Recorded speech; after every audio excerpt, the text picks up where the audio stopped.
میرے خیال میں اسی لیے تو کہتے نا جس کا کام اس کو ساجے. یہ فوج کا کام نہیں ہے اس طرح کی سیاسی گفتگو کرنا، اسی لیے منع کیا گیا ان کو کم از کم اسی کہ بھائی آپ سیاست نہ کریں. کریں. اور پھر آپ یہ دیکھیں کہ وہ ترجمان جو ساری دنیا کے اوپر پاکستان کی جو خارجہ پالیسی ہے، امریکہ پہ یہ بات کرتے ہیں، روس پہ بات کرتے ہیں، ایران پہ بات کرتے ہیں، افغانستان پہ بات کرتے ہیں، چین پہ بات کرتے ہیں، یہ ایک قسم کے جس کو کہتے ہیں نا سفارتی ماہر ہیں، ایک ڈپلومیٹک ایکسپرٹ ہیں، اور بغیر کسی اسکرپٹ پہ بات کرتے ہیں. یہ جو بغیر اسکرپٹ کے لوگ ترجمان بات کرتے ہیں نا، وہ سمجھتے ہیں کہ وہ بہت بڑے فلاسفر یا افلاطون ہیں. ایسا نہیں ہونا چاہیے ترجمانوں کو، اور خاص طور پہ حساس اداروں کے ترجمانوں کو تو لکھا ہوا بیان پڑھنا چاہیے. آپ ادھر ایسے بات کرتے ہیں جیسے آپ میں اور فیصل وادہ میں کوئی فرق ہی نہیں ہے. آپ بالکل سیاسی جماعتوں کو فوکس کر کے ٹارگٹ کر کے جب بات کریں گے تو آپ کیا توقع کرتے ہیں کہ سیاسی جماعتیں کیا ہیں؟ وہ عوام کا مینڈیٹ ہے ان کے پاس، صوبائی حکومت ہے ان کے پاس، اور آپ چاروں یہ جو صوبائی حکومت ہے پوری، آپ کہہ رہے ہیں کہ ایک ٹولہ مسلط کر دیا گیا ہے. کس نے مسلط کیا ہے؟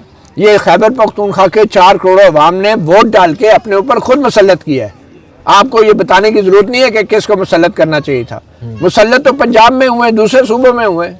تو میں یہ سمجھتا ہوں یہ اپنی انا سے نکل کے، اپنی ایگو کو ایک سائڈ پہ رکھ کے، فوج کے ترجمان کو کم از کم صرف اس جملے کی حد تک اپنی وضاحت ضرور دینی چاہیے، یا اگر معافی مانگنی چاہیے تو یہ ایک فراخ دلی کا بہت بڑا مظاہرہ ہوگا. اگر آپ نے سیاست کرنی ہے، اگر آپ نے اقتدار بھی کرنا ہے، حکومت بھی کرنی ہے، تو وہ جو کہتے ہیں نا کہ جو لوگ اونٹ پالتے ہیں نا، تو میں کہوں گا کہ جو اقتدار کا اونٹ پالتے ہیں وہ اپنے دل کے دروازے بھی بڑے رکھتے ہیں، پھر تاکہ جن میں سے اونٹ گزر جائے. پھر برداشت بھی آپ میں ہونی چاہیے، تحمل اور صبر بھی آپ میں ہونا چاہیے. پھر یہ نہیں ہونا چاہیے کہ کسی سیاستدان نے جیل میں بیٹھ کے کوئی بات کر دی ذہنی مریض کی تو آپ بالکل اس کے لیول پہ جا کے اسی طریقے سے، ایک بندہ جیل میں آپ اسے ملاقاتیں نہیں کرنے دیتے، بیگم سے ملاقاتیں نہیں، بیگم بھی جیل میں ہے، اس کی ضمانتوں کی اپیلوں کی درخواستیں نہیں سنی جا رہی، ہائی کورٹ کے جج تاریخیں نہیں دے رہے، اس کے ساتھ آپ کیا کچھ نہیں کر رہے. اور اگر اس نے کوئی بات کر دی آپ اسے درگزر کر رہے ہیں. اس نے اگر کسی فرد کے بارے میں بات کی ہے تو آپ پورا جو ہے ادارہ جو ہے آپ اس کو جواب دینے پہ لگ گئے.